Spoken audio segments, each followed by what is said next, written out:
There can be many reasons why some students perform better than others, but that difference in performance should not be the result of the conditions of a student's background, their socioeconomic status, their gender, immigrant background.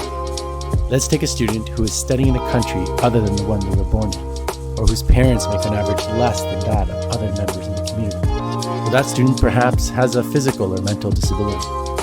It is the case that in every single country, those disadvantaged students perform worse than their advantaged students. Math, literacy, reading. And when we follow those students into adulthood, we find they are often challenged with employment, on average make lower wages, generally have lower quality of health, and even lower life expectancy.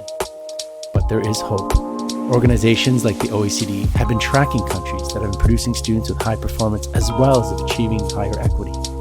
Last year, they published a report sharing some of their key findings, including 5 school-level interventions, such as strategic resource allocation, specific learning strategies, and how non-instructional supports, engagement with parents, and school climate all can play a role in ensuring equity and excellence in education.